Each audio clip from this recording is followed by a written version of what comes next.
حبیب صاحب آپ کیا سمجھتے ہیں ان واقعات کی کنیکٹیوٹی ہم انتخابات سے کریں یا پھر سی پیک کے معاملات سے کریں؟ دیکھیے پاکستان کی سٹیبلٹی جو ہے وہ الیکشن سے بھی جڑی ہوئی ہے اور سی پیک سے پاکستان کی اکنامک سٹیبلٹی جڑی ہوئی ہے. یعنی ایک طرف سیاسی استحکام ہے اور ایک طرف معاشی استحکام ہے. تو کوئی بھی اس طرح کی جو ایکٹیویٹی ہے وہ دراصل ان دونوں کو تھریٹ کرتی ہے, سٹیبلٹی کی ان دونوں اقسام کو تھریٹ کرتی ہے. یعنی الیکشن کا ماحول نہیں بننے دیتی اور اس کے ساتھ ہی معاشی سرگرمیوں کو جاری نہیں رہنے دیتی. تو یہ کام کوئی چھوٹے گروپ نہیں عام طور پہ کرتے. اچھا. یعنی وہ چھوٹے گروپ اگر بظاہر تو ہوتے ہیں لیکن ان کے پیچھے کوئی بڑی طاقت ہوتی ہے. تو لہٰذا پاکستان کی اندر انسٹیبلٹی کسی بھی قسم کی ہو تو ظاہر ہے وہ صرف کسی چھوٹے گروپ یا چھوٹے گروپوں کا کام نہیں ہے. اس میں ہمیں کچھ دوسری چیز بھی شاید دیکھنی پڑے گی. اس سے بڑے مفادات بھی جڑے ہوئے ہیں اور وہ نہ صرف بیرون ملک ہو سکتے ہیں اور بیرون ملک بھی ہو سکتے ہیں, پڑوس میں بھی ہو سکتے ہیں اور کہیں اور بھی ہو سکتے ہیں. تو لہٰذا ایک تو یہ بات ہمیں ذہن میں رکھنی چاہیے.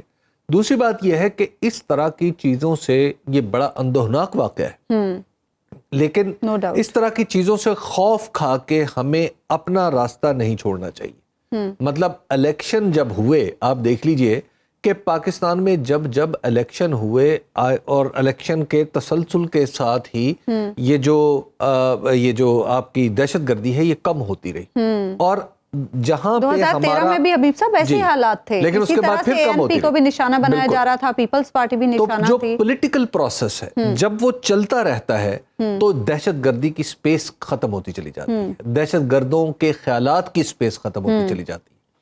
تو لوگ دوسری ایکٹیویٹیز میں مشغول ہو جاتے ہیں. تو پاکستان میں اب بھی جو دہشت گردی ہے اور دہشت گردی کے لیے بہترین جو ماحول ہوتا ہے وہ سیاسی بے یقینی کا عالم ہوتا ہے. بالکل سیاسی عدم استحکام. تو سیاسی بے یقینی جو ہے ہمارے ملک میں اس کو ختم ہونا چاہیے.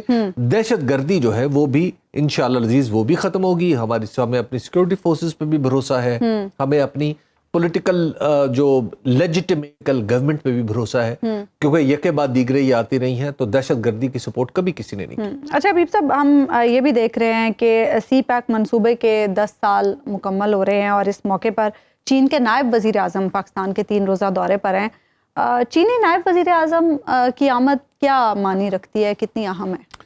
دیکھیں ہی لے فینگ صاحب جو ہیں پاکستان تشریف لائے ہیں, ہمارے معزز مہمان ہیں اور ان کی حیثیت صرف یہی نہیں ہے کہ وہ سی پیک کی یعنی ان کی حیثیت صرف یہ نہیں ہے کہ وہ ایک اعلیٰ عہدیدار ہیں چینی نظام میں, بلکہ اس کے ساتھ ساتھ وہ شی جن پنگ کے اسپیشل انوائے کے طور پر بھی آئے ہیں. اچھا.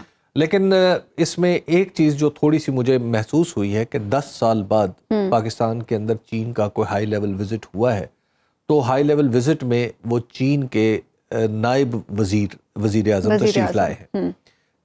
چینی سٹرکچر کے اندر جو نائب وزیر اعظم ہے وہ پروٹوکول میں 3 نمبر پہ صدر یعنی شی جن پنگ اور اس کے بعد وزیر اعظم اور اس کے بعد پھر 3 نائب وزرائے اعظم ہوتے ہیں. اچھا. اب 3 نائب وزرائے اعظم جو ہیں ان میں سے بھی پھر ان کے بھی مختلف مدارج ہیں. اچھا. اور ان کے ذمہ مختلف قسم کے کام ہیں. جو سینئر جسے نائب وزیر اعظم کہا جاتا ہے وہ اس کو آپ یوں سمجھ لیجئے کہ وہ وزیر اعظم کا کام کرتا ہے. یعنی اگر وزیر اعظم کہیں نہیں جا سکتے یا وزیر اعظم چائنا کے کچھ اور کام میں مشغول ہیں تو پھر وہ خالصتاً اپنی ایڈمنسٹریشن کی نمائندگی کے لیے ان کو بھیجتے ہیں. ٹھیک. اب جو ہی لے فینگ ہیں یہ اس میں پھر دوسرے درجے پہ آتے ہیں. ان کو کہتے ہیں فرسٹ ڈپٹی پرائم منسٹر, یعنی یہ اول نائب وزیر اعظم ہے. تو گویا یہ اگر آپ اس درجے سے دیکھیں تو ہم نو ڈاؤٹ ان کی چائنا میں بڑا رسوخ ہے اور چائنا میں بڑے انہوں نے کام کیے ہیں, بہت نیچے سے گرو کر کے پولیٹیکل سٹرکچر میں ان کا بڑا مقام ہے, پولٹ بیورو کا حصہ ہے.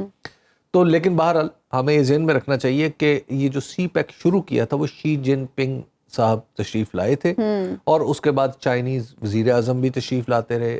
لیکن یہ جو چائنا کے نائب وزیر اعظم تشریف لائے ہیں ہمارے معزز مہمان ہیں, ہمیں ان کی آمد کی بڑی خوشی ہے.